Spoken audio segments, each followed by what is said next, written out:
Humans, Porkies, and Homo sapiens by Helena Sterling. If you scan one of us, the word human will be displayed on your lovely little Federation scanner. The funny thing is that you will only see that result in the Federation. Everywhere else in the galaxy, you will see something else. You will see the words Homo sapiens. That is our official taxonomic classification.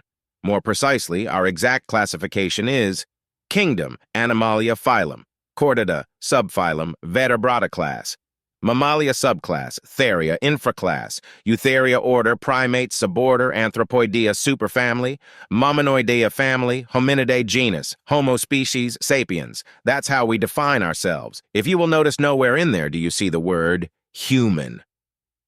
Human is just a convenient name we call ourselves. That's right. It's just a convenience, a luxury that we allow ourselves when we have the opportunity. Is this just a game of semantics? Usually the answer for that would be yes. Usually. It's usually just semantics because we desperately, with every fiber of our beings, strive to be and to remain human. Why? Well, my little fucking idiots, it's because nobody wants pure, unadulterated Homo sapiens around. Not even us, especially us. When our humanity slips and we revert to Homo sapiens, it isn't pretty. In the Terran year 2997, when the Yellowstone supervolcano unleashed hell upon Earth, and thus the entire Sol system, humanity fell. In a flash, humans were gone, and where each and every human once stood a creature with the classification Homo sapiens took their place. The result was a decade of hell. Only around 2% of our entire population survived. What did we survive exactly? Well, we survived the worst of all threats, ourselves. You met them, by the way, our friends, the Homo sapiens. On Red Sunday, when you launched our fleet in a completely unprovoked attack on a wounded republic, the Terrans removed their humanity like a stuffy sweater on a warm day, and what they unleashed upon us was Homo sapiens unencumbered by the fuzzy fleece that we like to wrap around the true nature of our species. I needn't remind anyone of what happened next. And now you, for some unknown reason, want to play with them again. Oh, not the Republic. Even you idiots learned that lesson. You want to play with something even worse, Homo sapiens. That's right. We Porkies are Homo sapiens as well. Surprise. Didn't see that one coming, did you?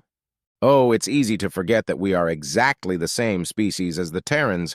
When we came to the Federation, we were defeated, dispossessed, hunted to near extinction, terrified, exhausted.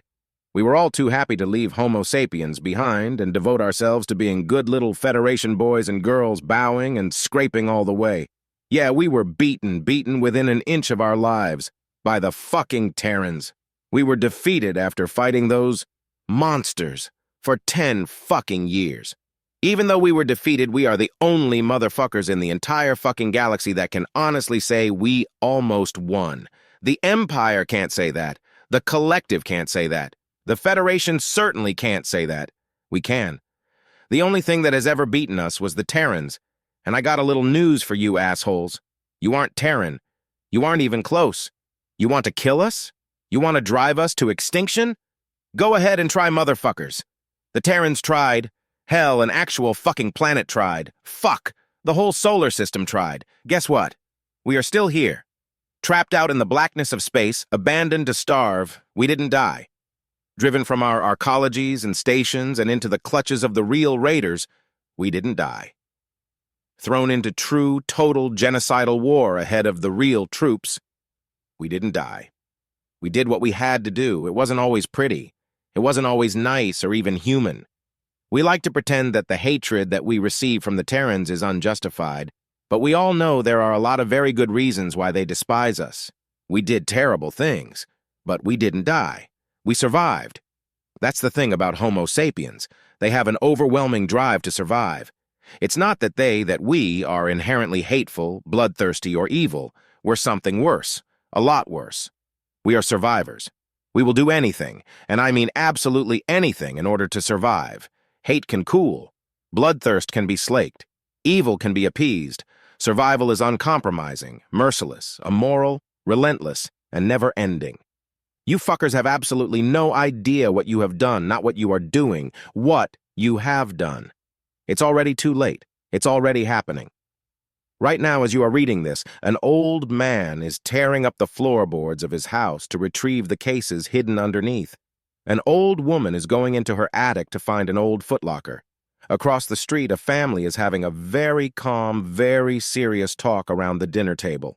Someone else is going through all of their cutlery, testing the heft of each knife. In countless garages, hobby facts are firing up. Our ancient lathes and milling machines are coming to life, and soldering irons are warming up.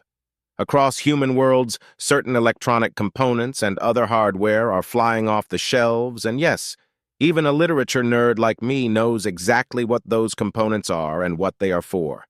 You have just knocked the humanity clean off of us porkies, and you are going to find out exactly why the Terrans hate us. There is no stopping it now. During my time on the White Star, I met one person whose humanity you robbed. That one inhuman hominid killed millions of you in return. That's not a figure of speech. She literally killed you by the millions. That was just one inhuman representative of the species Homo sapiens.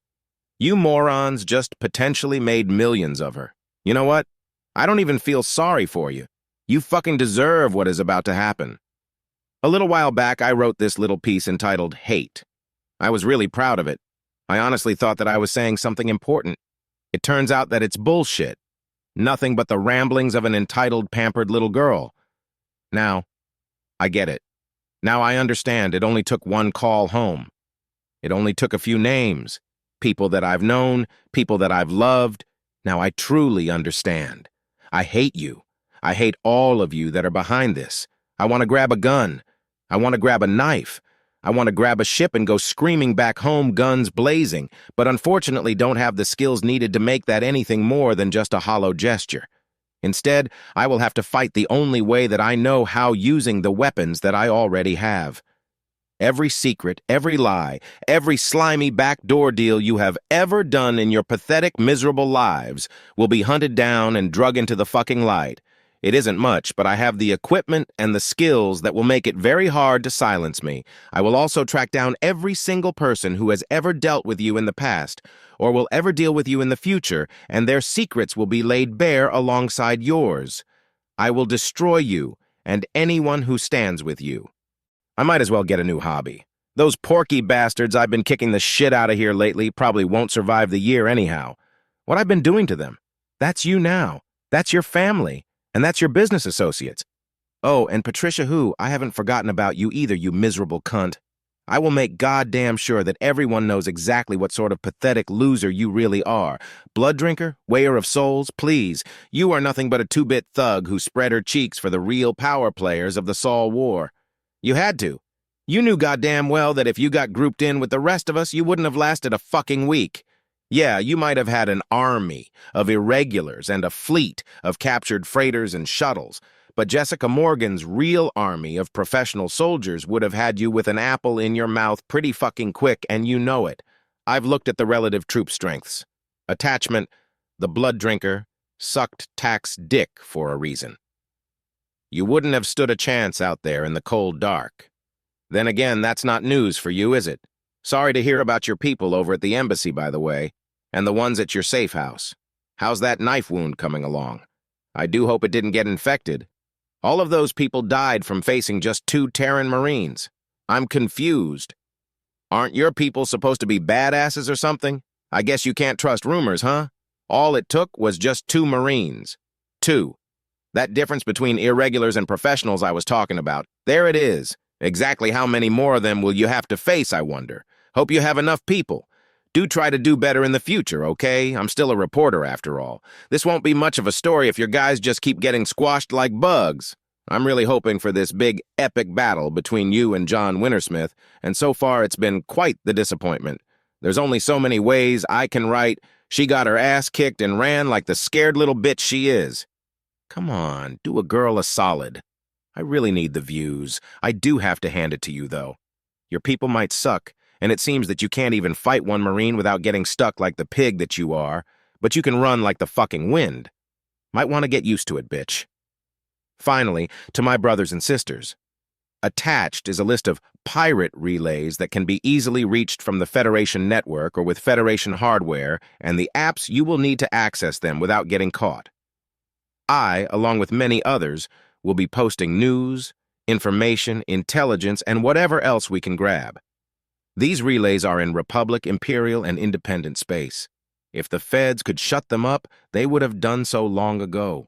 They will be a valuable source of information and a reliable means of communication in the days ahead. May your bellies be full and may your children sleep safe. Void cloak you, void guard you, void guide you home. Axer.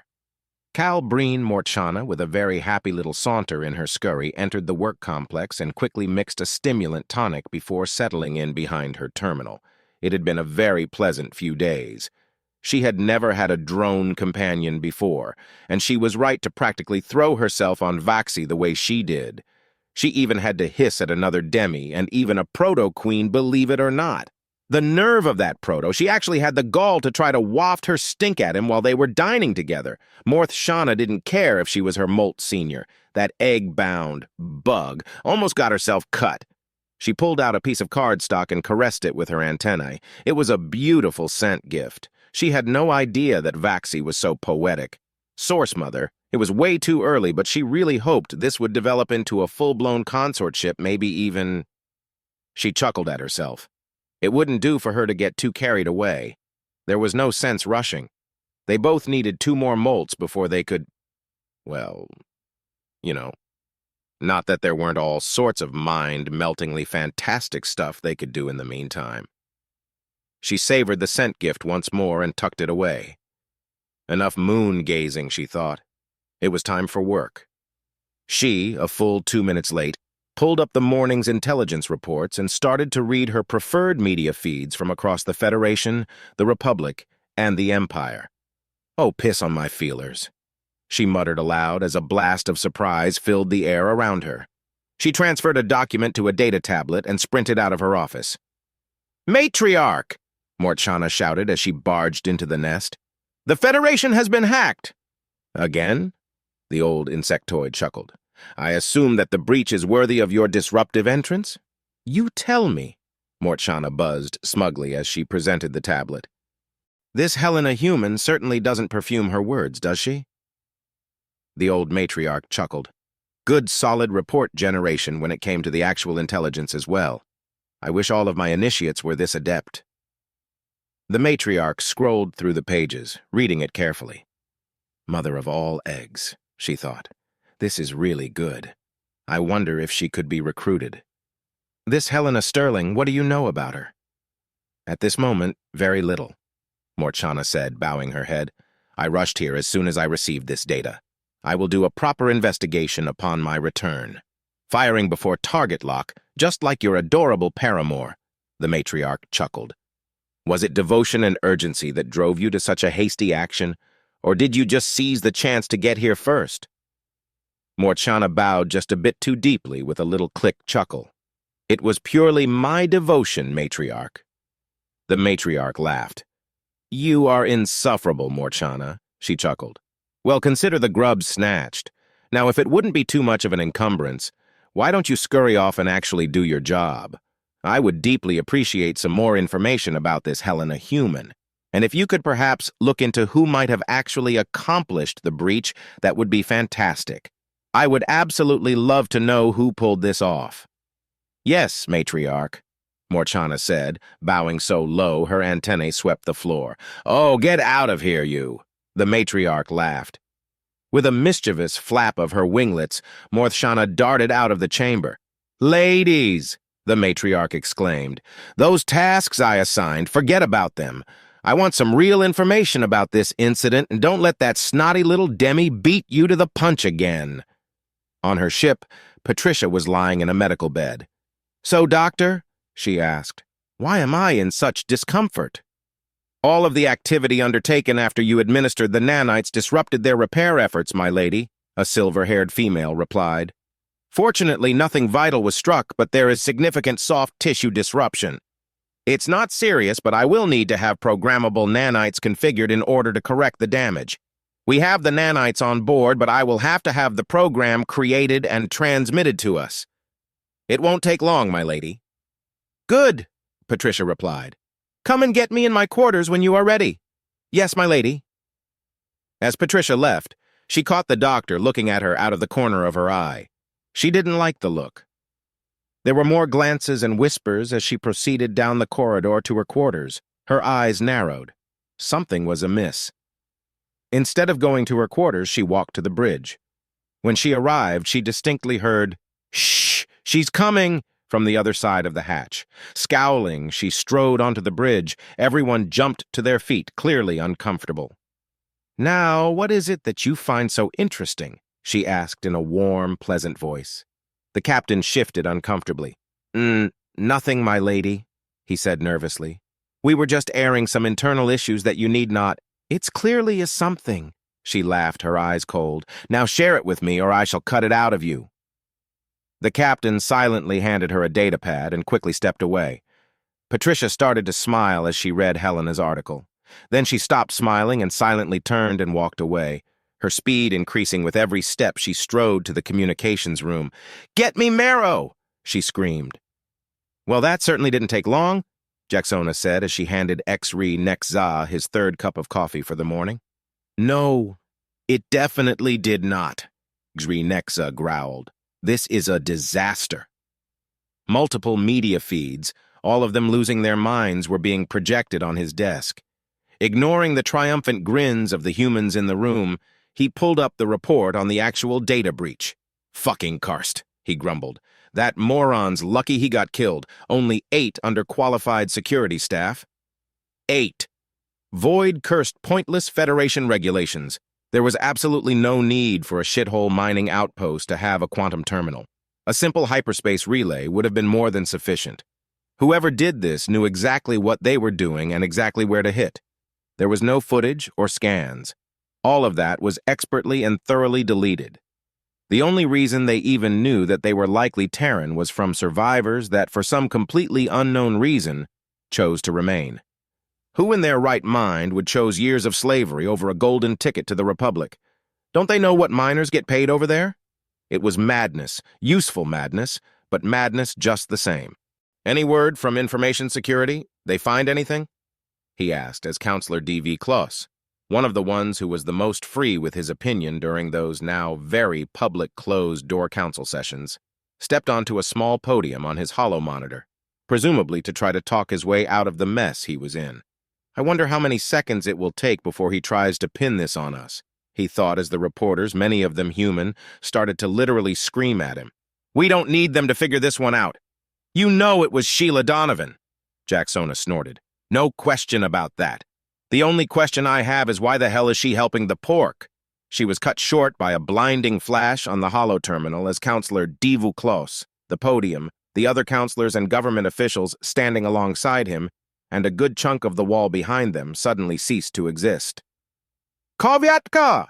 Exri Nexza shouted in shock as the scene on his desk dissolved into chaos. "What in the abyssal hells was that?" Jacksona yelled. Her memories didn't know either. "I told you! I fucking told you!" A triumphant human voice rang out. "I told you this would happen!" "Once upon a time," Inspector Vance said to Detective Freela, "humans made real weapons, not those antiquated museum artifacts that the Terrans are so proud of today. I know exactly what was used." "What was it?" "That, my dear friend, was an old Earth Gauss recoilless rifle, a relic of that golden age. Aren't Gauss weapons already low recoil?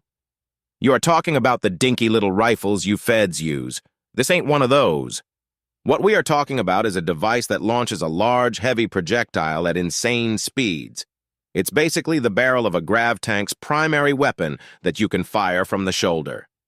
"Gods!" Freela exclaimed. "That's insane! How is it even possible?"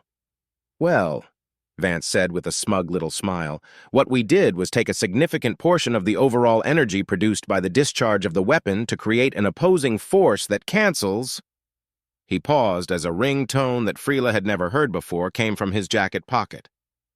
"Hang on," Vance said as he pulled his personal communicator from his jacket pocket. "Talk to me," he said in an odd tone of voice. He listened in silence for a few moments, and then replied. "No, I understand," he said. "No, I'm not going to try to talk you out of it. It makes perfect sense to me. Fuck them." "Huh? Really? That old bastard's still alive? Damn. You have to fucking ask. I'm in. Just say when and where. Cool. Yeah, as a matter of fact, I do still have it, and a complete cassette of depleted uranium needles to go along with it. Yes, an entire cassette still has the factory seals. How much? 255-gallon drums of gutter oil, if you must know. Hey, it couldn't feed anyone if we were all dead, could it? You're actually getting pissed about this now? A bit after the fact, wouldn't you say?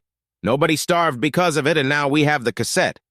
You want me to return the lard? I can probably grab some. Laughs. You can't be serious. Fine, I'll do it. Happy? Great, see you soon. Void guide you. He terminated the call and then turned to Freela. It's been a real pleasure working with you, Sean Vance said as he stood up.